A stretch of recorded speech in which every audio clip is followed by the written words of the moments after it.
our Hanukkah celebrations.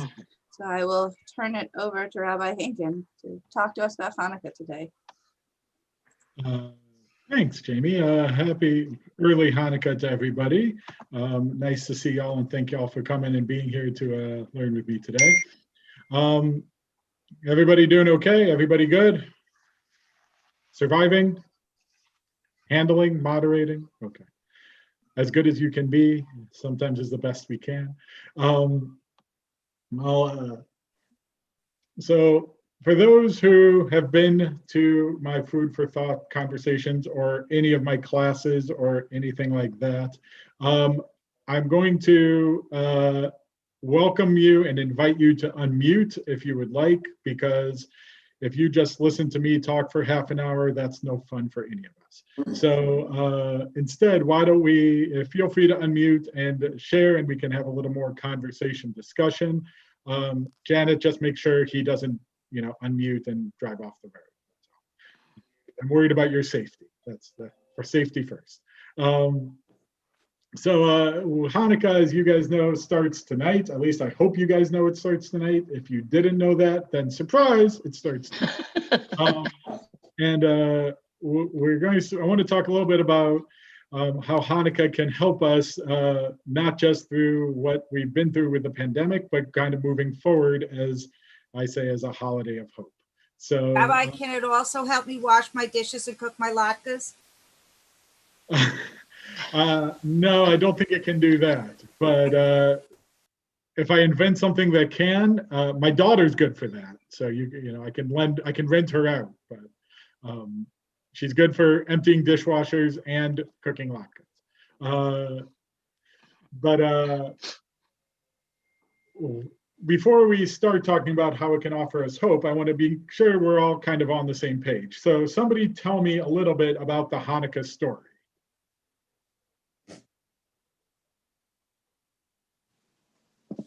You don't know it?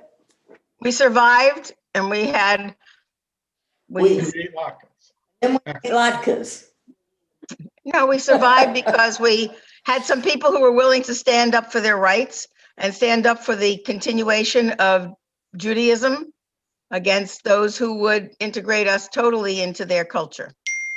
Okay, good. Somebody want to add another element to the story? Yes, there was a family living in Modi'in, and the father, Mattathias, they were Kohanim also. And when the Seleucids, the Seleucids are actually Greek descendants of the army of Alexander the Great, when they tried to impose laws against Judaism, such as no circumcision, no eating kosher, and they actually sent troops into villages to force people to try to eat pork. And the Mattathias and his sons, who were grown, revolted against the Greeks. And Judah was the oldest son and led the army.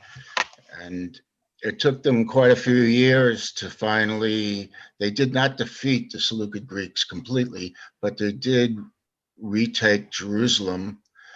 The Seleucids had made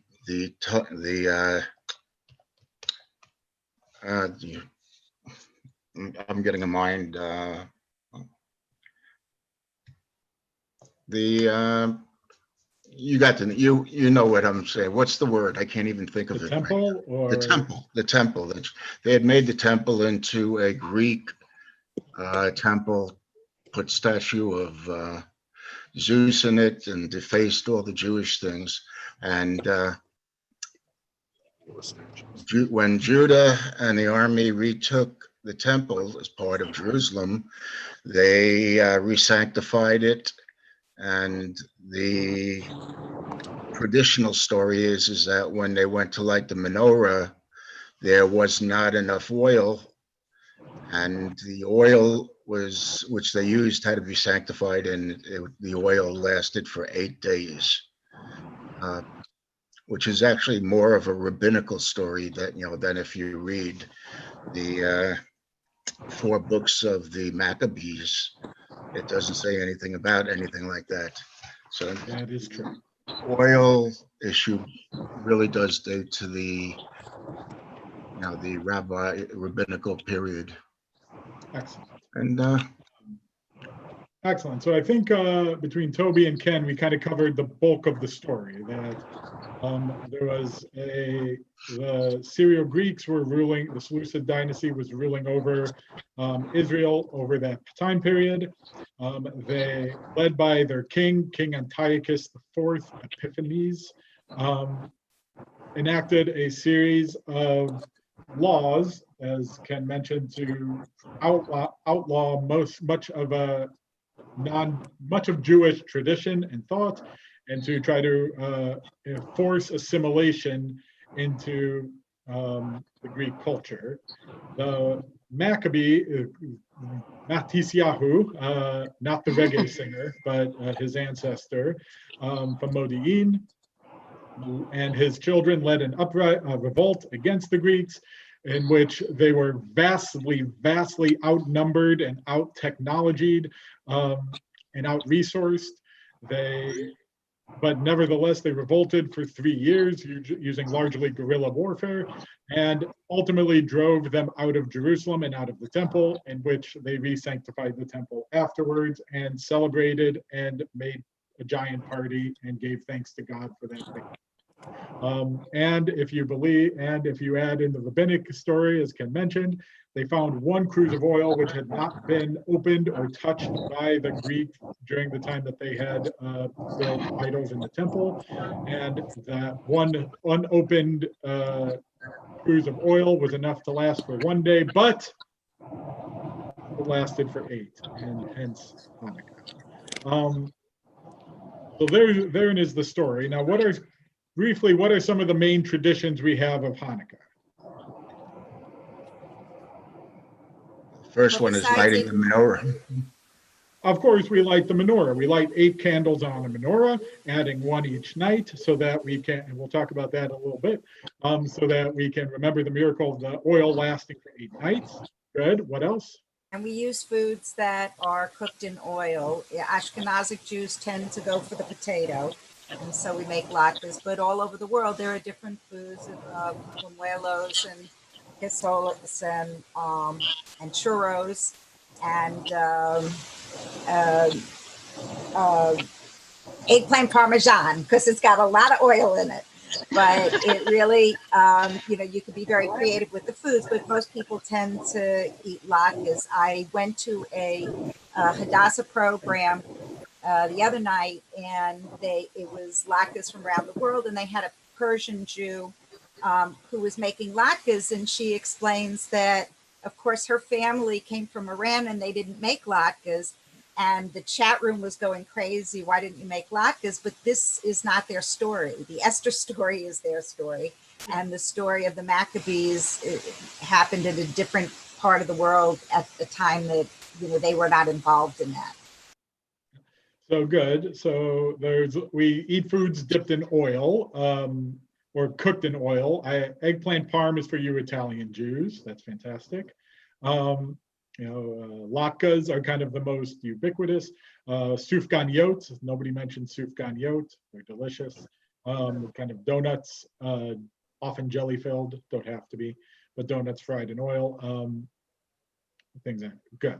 So now the question is, this is a great story and this is meaningful, and we love to celebrate it, and we love to give gifts because it happens to come somewhat close to Christmas. So that's a nice American custom that we do as well. Israelis are a lot less big on the gift giving, for the record, just so you guys are aware of that. But the question always in Judaism is, how do you take a story that happened well over 2,000 years ago now and try to make it important for the present context? That's kind of always the rabbinic question, always the struggle, is how do we make it speak to us today?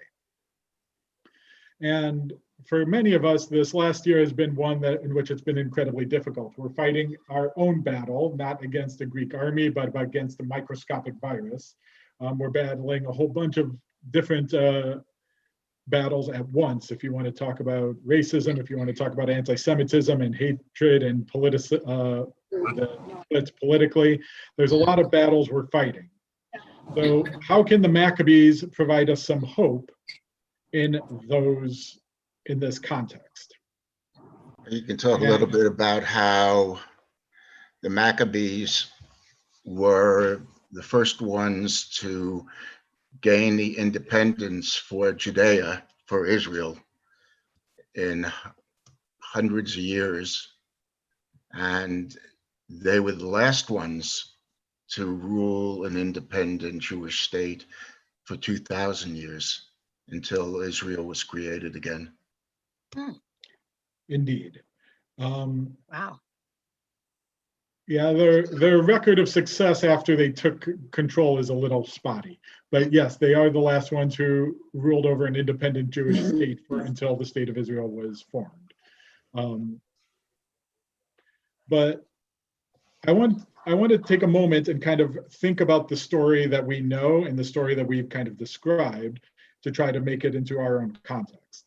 Is the Maccabees and their army, as I mentioned, were vastly outnumbered. The first book of Maccabees talks about at least one battle in which they were essentially outnumbered 6.5 to 1 against the Greek army, and that's not counting the fact that they did not have nearly the weaponry or the resources that the Greek army had. So what would possess a group to go to this length and to this extreme to go into battle, knowing how badly outnumbered they were?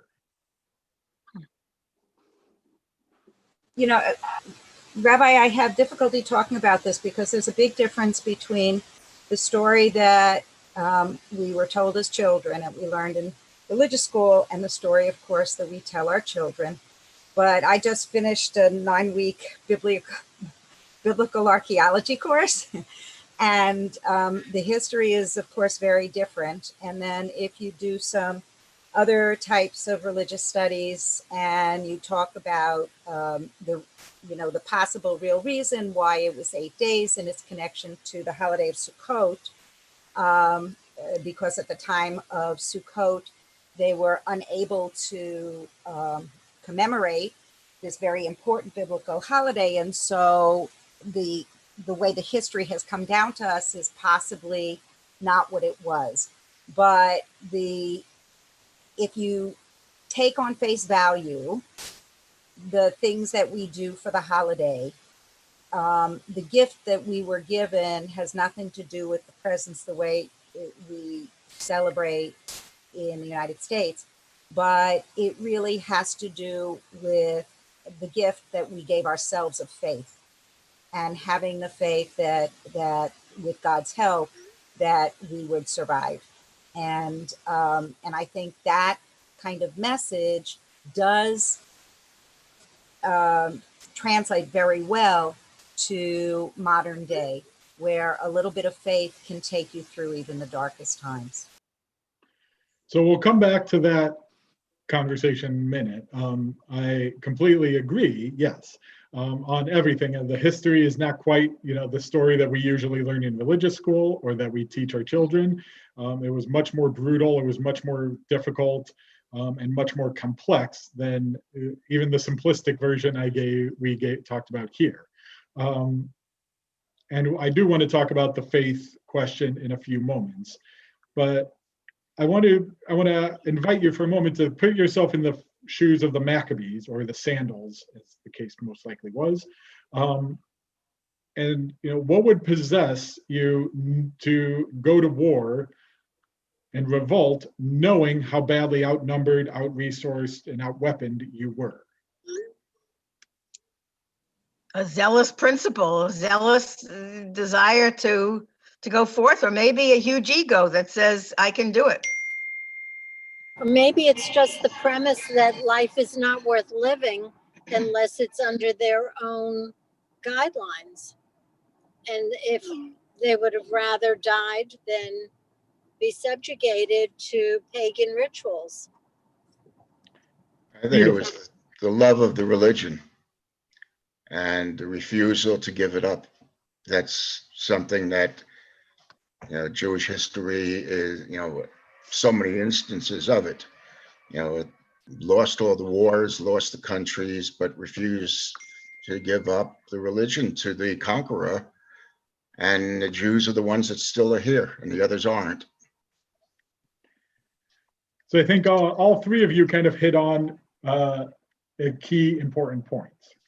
Is that one, there's a level of integrity here, that if we die, we might be able to, that might be okay, but we did so standing up for what we believed in and trying to live the life that we felt God wanted us to lead. And there's a question of faith to some extent there, but there's also a question of hope, that they were hoping that if they lost, they lost. And that's the way that was going to be. But you don't go into this kind of battle as such a massive underdog without some kind of hope that perhaps you might be able to win, and perhaps you might be able to change the future for the better because of it. So that, fine, we might be in a situation where we're vastly outnumbered, but we're going to have hope that we might be able to do something with it. And if we don't try, then we can't succeed. And this is one of the great teachings, and this is one of the teachings I come back to from Rabbi David Hartman every year. It keeps kind of recycling in my head, is that the great miracle of Hanukkah isn't that the oil lasted for 8 days. The great miracle of Hanukkah is that when they were dedicating the temple, they decided to light the oil in the first place. Because they could have just as easily said, we only have enough oil for 1 day, there's no point in trying. Or they could have said, we are so badly outnumbered, we are so badly out-resourced, we don't have nearly the quality of weapons they have, there's no point in trying to revolt against the Greeks. But they didn't. The miracle of the Maccabees is that they knew they didn't have a chance, they knew the oil wouldn't last, and they tried anyway. And I think that's an important lesson for each of us as well, is I think there's a lot of times and in a lot of ways, we try to talk ourselves out of things. This is never going to work. There's no way we can do this. There's no way that's going to happen. There's no way we can make this work. And sometimes you just need to take that Maccabean jump to say, hey, what if we try it? If we try it and we fail, we tried and we failed. But at least we do it we try and we go out doing something we believe in and doing something that we think is the right choice and the right decision to be making.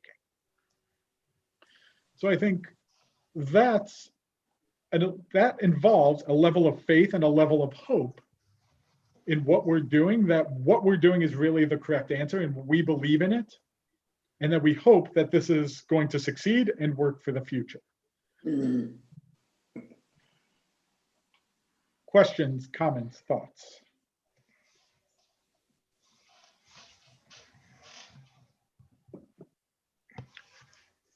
Well, 50 years ago, exactly, I was stationed in Vietnam, and Hanukkah came around, and from all over the base, the 15 Jews that realized it was Hanukkah came to the chapel. No one knew each other and whatever, but we all got together at the chapel and we made latkes and celebrated the holiday. And this was in a war, like I said, on a base with 10,000 people, 15 Jews, just got together. And how did that help you guys? Reinforced the faith that no matter what happens, there are the Jews out there that aren't going to forget what it is, and do what is needed and get together. I also went to Israel in 1973 to help out because Israel was losing, and there were a lot of other people that did the same, and that's a Maccabean type of a issue. Along the same lines, my teacher, Ron Wolfson, tells a story of what he calls a great American myth. He says he heard this story growing up himself, where was winter in during the Revolutionary War, and George Washington was despondent and depressed. He didn't know there was any way he could ever defeat the British.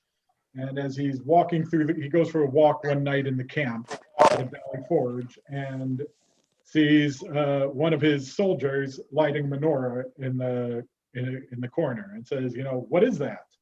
He says, "Oh, that's a menorah. It's celebrate Hanukkah." And he says, "Well, tell me about it." And he tells him the story, and that story gives General Washington the reinvigorates him and gives him the energy and the resolve to continue the battle and to defeat the British. And that's one of the that's a hope story, right? That's a story that, you know, when things seem down, if you keep fighting, if you keep pushing, that in itself is an expression of hope. That the fact that we continue getting up each morning is an expression of hope. The fact that we get up and do things for other people is an expression of hope. The fact that we get up and we don't just lay in bed all day and shrug our shoulders and refuse to do anything. The fact that we sign on to a Facebook or a Zoom class or a Zoom meeting is an expression of hope. To say that we're not giving up, we're not going to surrender, but no matter how hard things might be, the story can help remember us that if we keep trying, we keep pushing day by day, we can express our emotions and our hope for something better coming down the line. Rabbi, I went to yet another class this week. It was a Project You've been busy, Inspire. Carol. I know. What can I tell you? I got to learn. This young woman told her grandmother's experience in Bergen-Belsen, and that she saved her ration of butter, and she melted it down, and she ripped a piece of her clothing, and she made a candle and stuck it in a potato.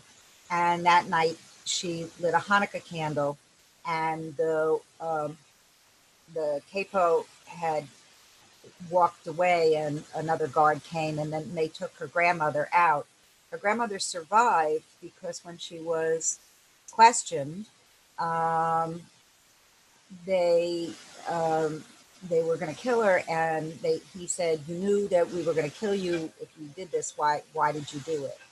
And she said, "Because you have to have faith." And somehow they let her grandmother live. And she tells the story. And I think that it's not the only time I've heard stories like that against great odds, the story itself motivates people to great acts of personal faith, because they know that the light, sometimes the smallest little light, can light up the darkness. And I think used as a metaphor, it's very powerful, even though it is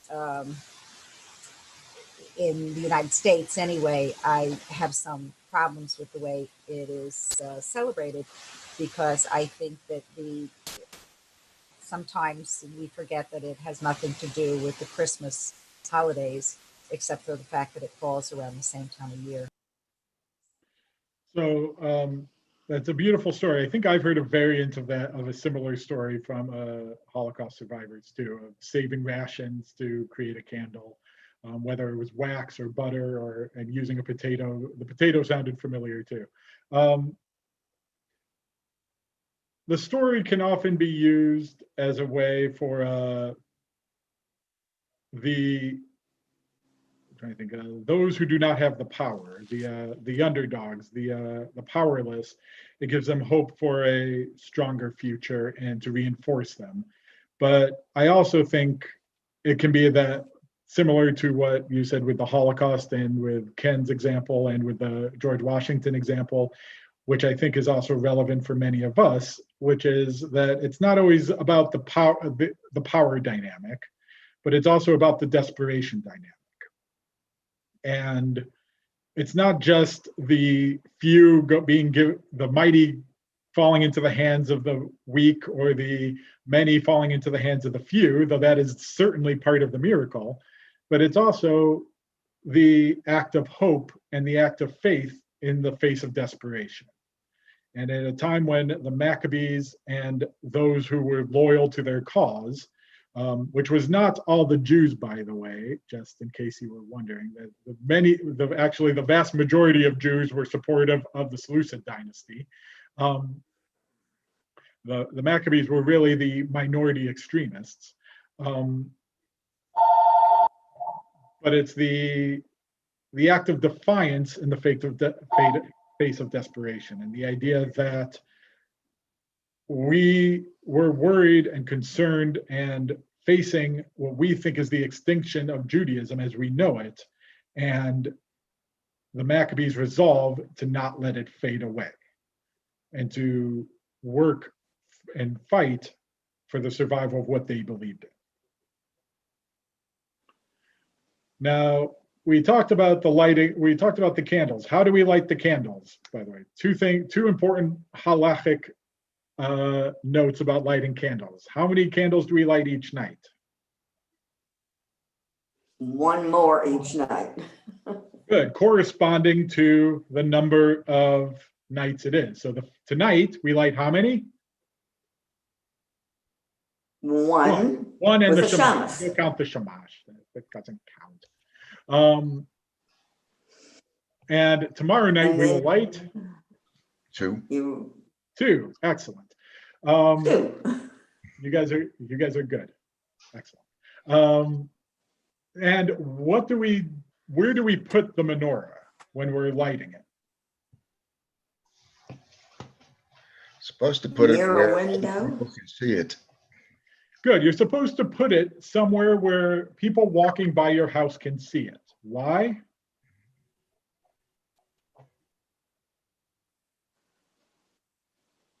Why do we have to put Light it in the into the window? darknesses. Actually, not as much about the darkness. Why do we put it by the Signaling window? Jews, and we're bringing light. That Keep you're proud going. of Our your neighbors see it. heritage. What were you saying, Ken? That you're proud of your heritage.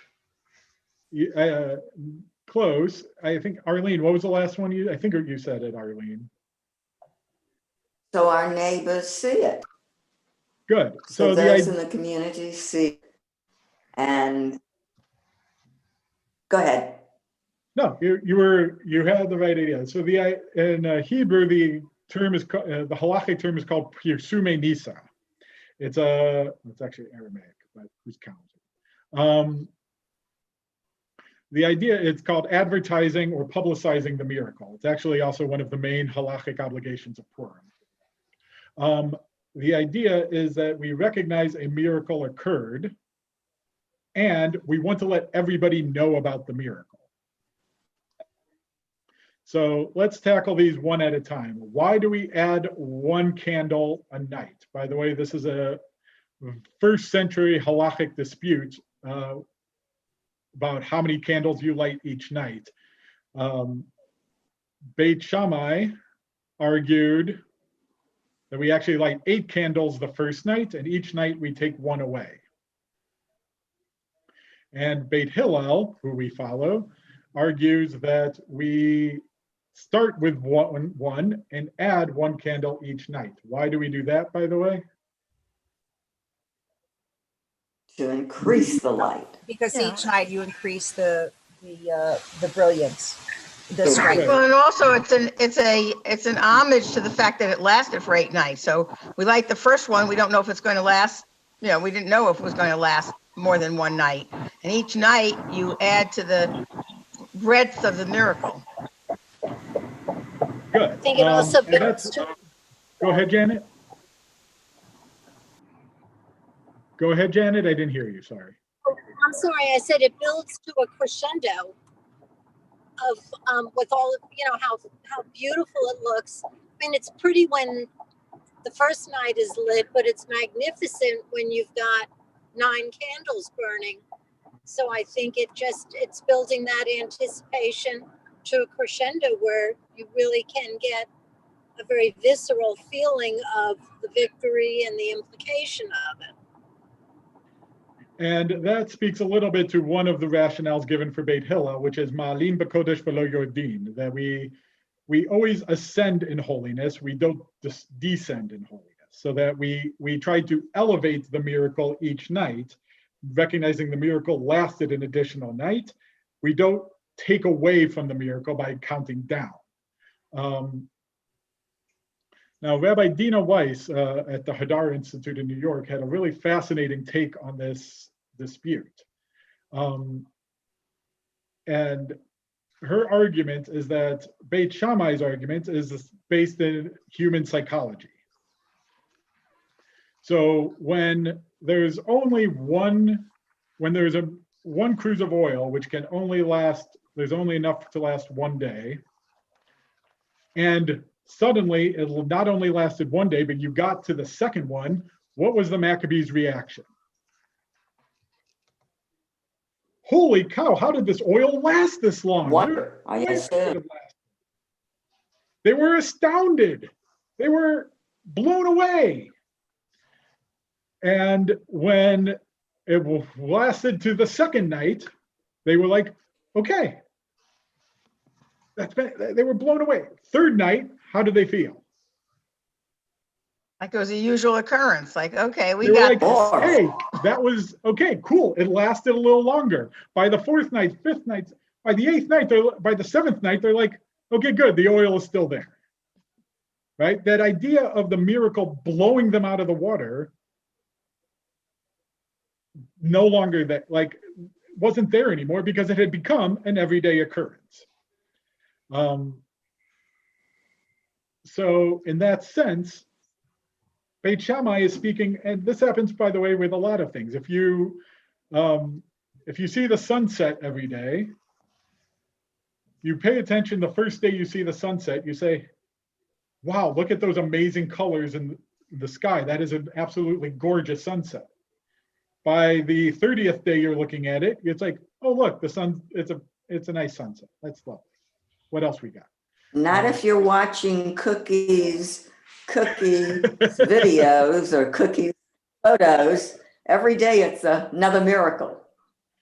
Well, so hold on to that idea for a second. I think it makes you believe there is a God. Correct. That's the idea. But many of us, miraculous things happen on a daily occasion. Heck, we wake up in the morning, that's a miraculous occasion. That's actually why there's a prayer we say, that, God, thank you for letting me wake up, because there's that slight possibility I might not have. And so that in itself is a miracle.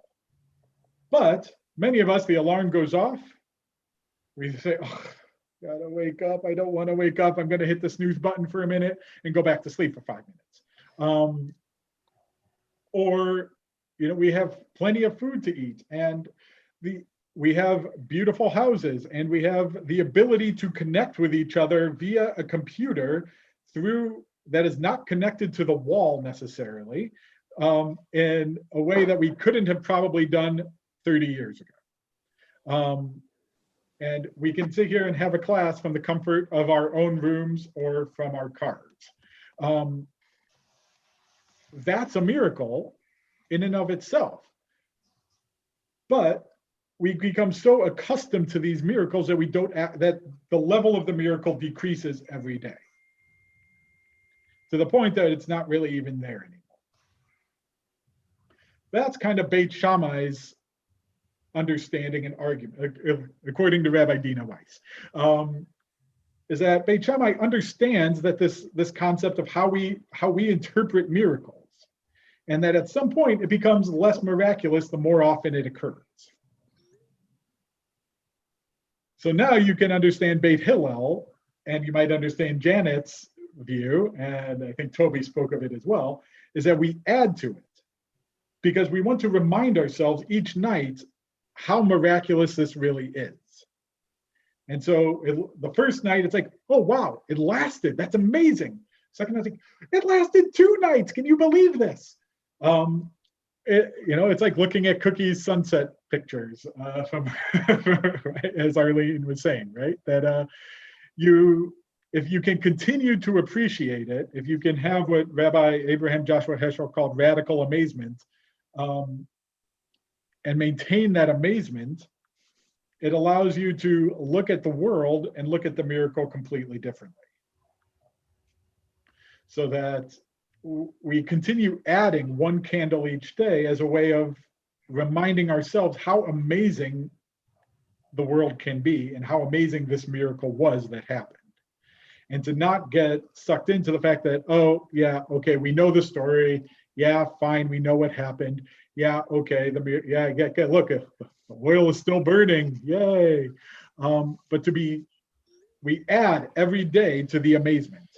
It lasted 2 days, it lasted 3 days. And to get ourselves in that position of amazement and appreciate the miracle that happened.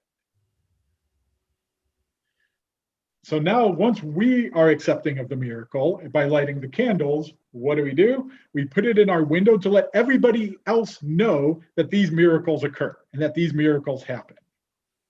And we let everybody else in the world know, anybody that walks by our houses, we make sure they know, hey, look, there was a miracle that happened today. Hey, look, there are miracles that are happening every day. How do we take this and appreciate those miracles after this moment? And not become habituated to them. And therein is one of the great challenges of us as the humans, is to be able to live that life as a way of saying, hey, there are miracles. Yes, there is a miracle that is happening right at this moment in my life, and not just think it's another day. And especially when every day does tend to blend into each other. I have had many a day where I'm like, oh, happy Tuesday. Is it actually Tuesday? I have no idea anymore. When days blend into each other, it can be hard to hold at that level of amazement. And I think one of the things that Hanukkah wants us to do is to not only be able to hold that amazement and appreciate that miracle, but to remind everybody else of that miracle as well, and to remind everybody else of the miracles that are possible and that can occur in our lives. 11 o'clock on Thursday. Questions, comments, thoughts?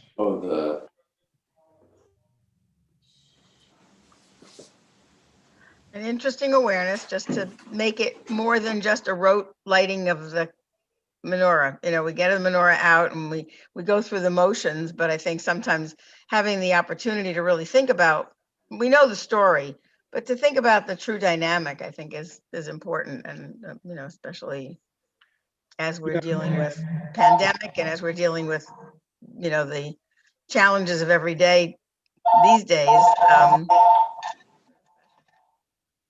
Yeah, and I think that's the power of a symbol, right? The power of a symbol is that it's supposed to make you think of something else.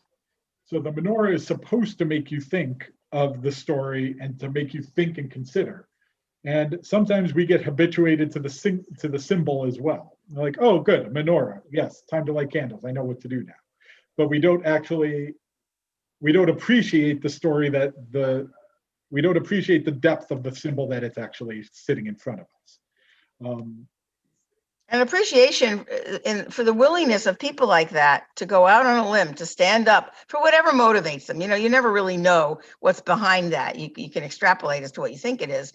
But I think that the fact that there are people in this world who put themselves in jeopardy for what we believe or what they believe is a greater good, and if hopefully that is accomplished, it's pretty special, because I think many of us wouldn't do that.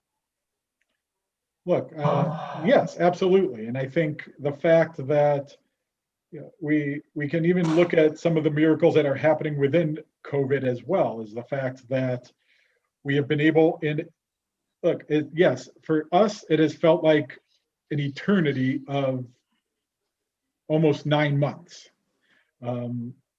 since Savannah kind of locked itself down.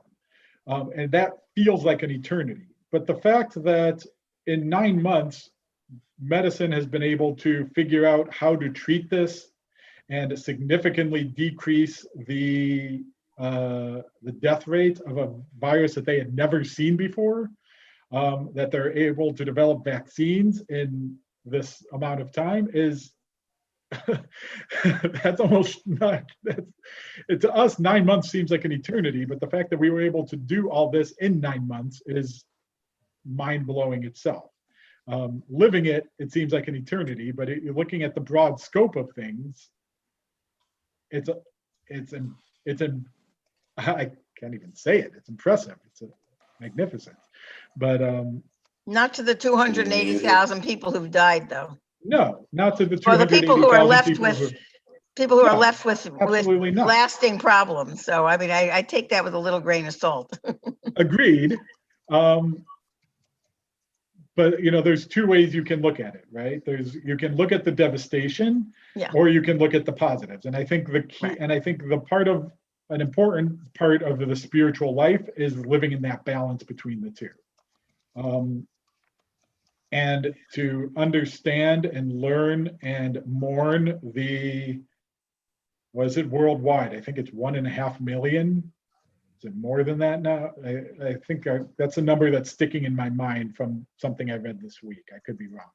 1.5 million who have died. That's a huge number. And be able to appreciate that if science hadn't been able to do what they've been able to do, that number could be huge, multiplied by a huge number as well.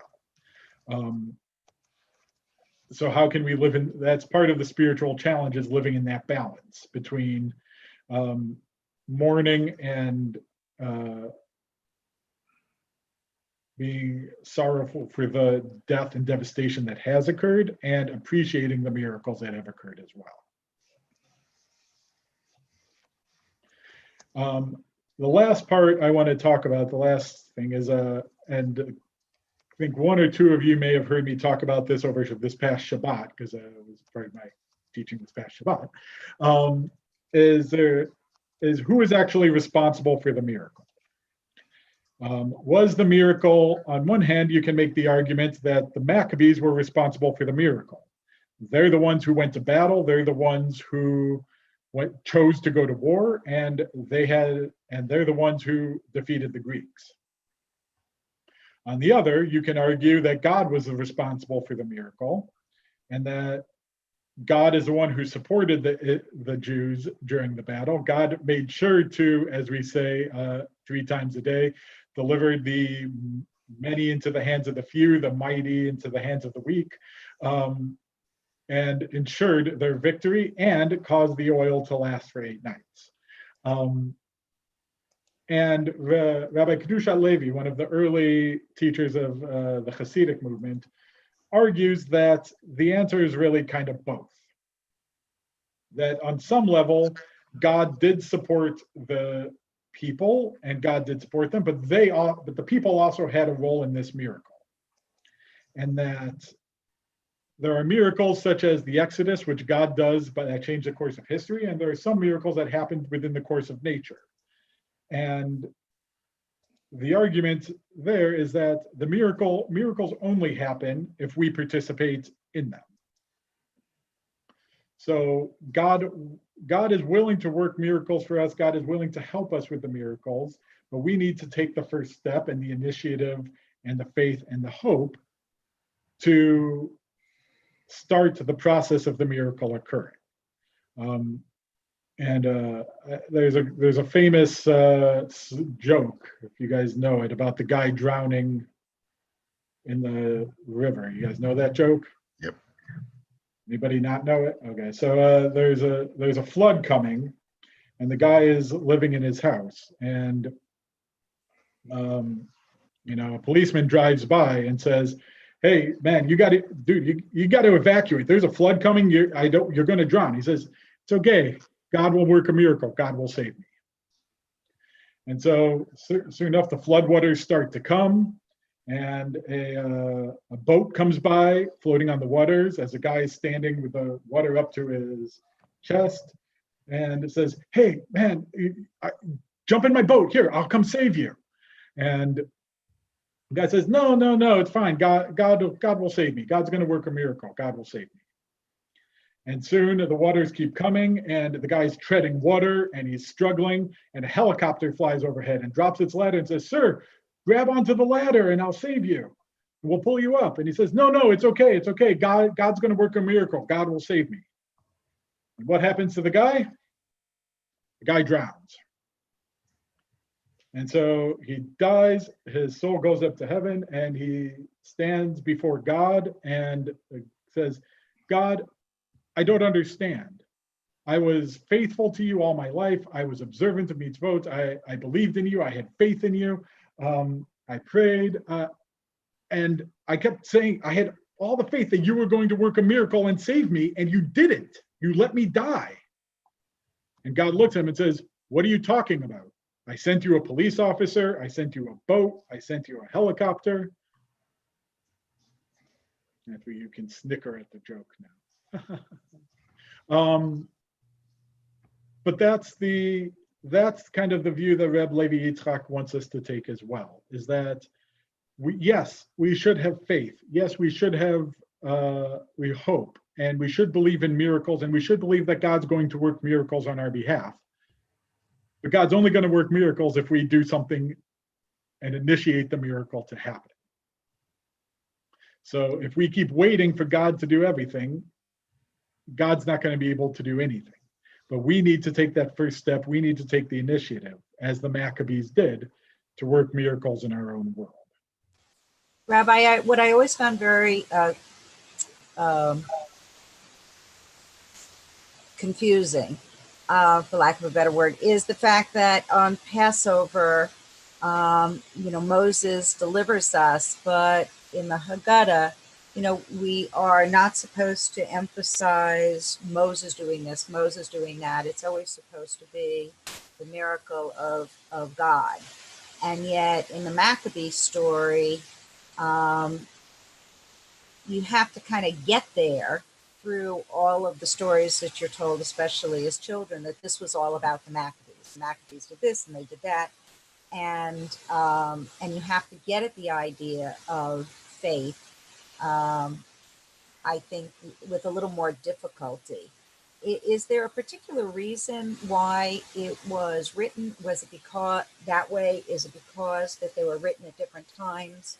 If you believe that, that What are you implying? One, it's very God focused, and then the other, it's very Maccabee focused. That the leaders, rise up. Chas v'shalom, did you just consider the possibility they were not all given to Moses at Sinai? Well, of course not. But of course they were. I'm just joking. And it was all part of the oral tradition. However, at some point when it was written down, it might have been written down with somebody else's perspective. I was joking with you, Carol. It's okay.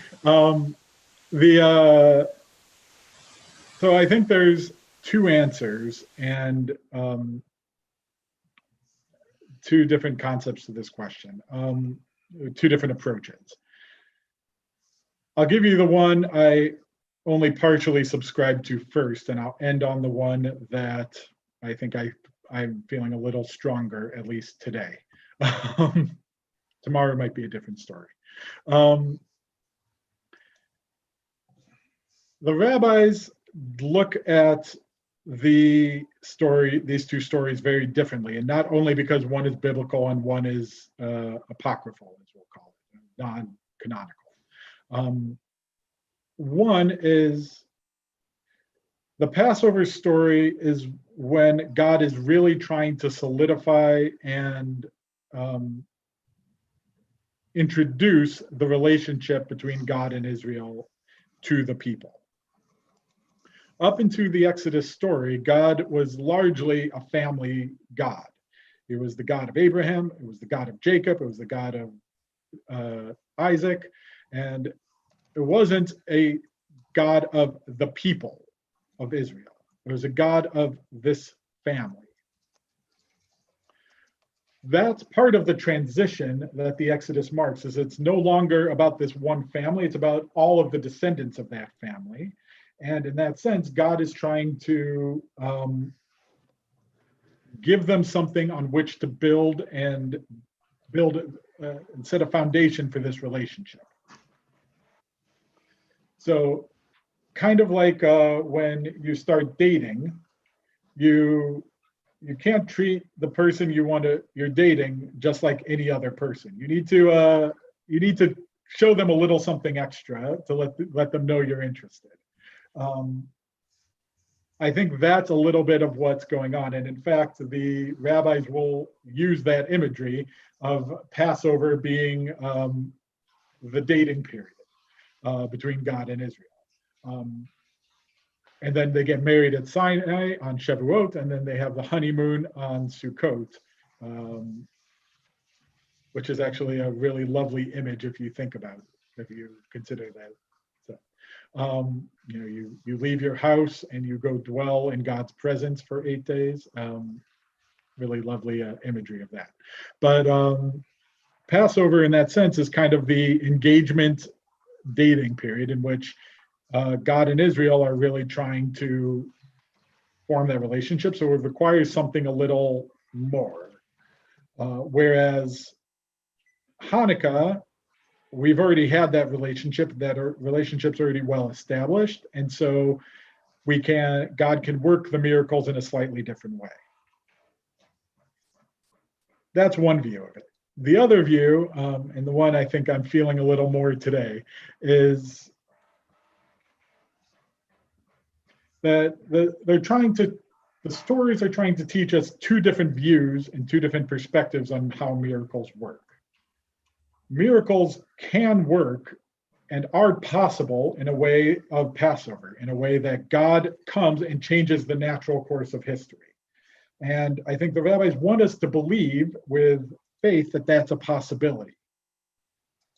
And simultaneously, Hanukkah teaches us that we shouldn't wait for that possibility to occur, but that we should take some initiative ourselves. So that if we have this relationship with God, we have this connection, that we shouldn't wait for God to do something unilaterally. But if it's a partnership, as it should be, then we should be working with God to create the miracles that we want to see in the world. Does that answer your question, Carol? Yes, actually, that works for me. By any chance, I know time is fleeting, but could you address the idea of Sukkot, Hanukkah really being the 8 days of Sukkot celebrated at the time that they were able to once the war was won? Yes. So this is an idea that really comes up in Ken kind of alluded to it before. There are not in the Bible, but there are in some Christian Bibles 4 books of Maccabees, appropriately named First Maccabees, Second Maccabees, Third Maccabees, and Fourth Maccabees. Scholars are pretty confident that the first 2 books of Maccabees are somewhat close, were written somewhat close to the Maccabean revolt. So within 50 to 100 years after the revolt concluded. And they take very different perspectives. The first Maccabees is a little more historical focused, whereas Second Maccabees is a little more ritual and priestly focused. But third and fourth I think, were written significantly later, at least 100, 200 years after that. I think Fourth Maccabees was written actually much later, if I remember correctly. But in Second Maccabees, it talks about how after they had dedicated the temple, or they had cleansed the temple, they had taken out all the idols, they had rebuilt the altar, they had cleansed everything. They realized, well, what was the most recent holiday they were not able to celebrate? It was Sukkot. Sukkot would have been the last holiday that they couldn't celebrate it because 3 months ago, 2 months ago, whatever, they were still fighting a war and they couldn't celebrate. So they cleanse the temple and they decide, well, we didn't get to celebrate Sukkot. Now's a perfect time to do. Now's as good a time as any to do so. So what do? They take their lulavim and their etrogim and they start processing around the temple on the 25th of Kislev.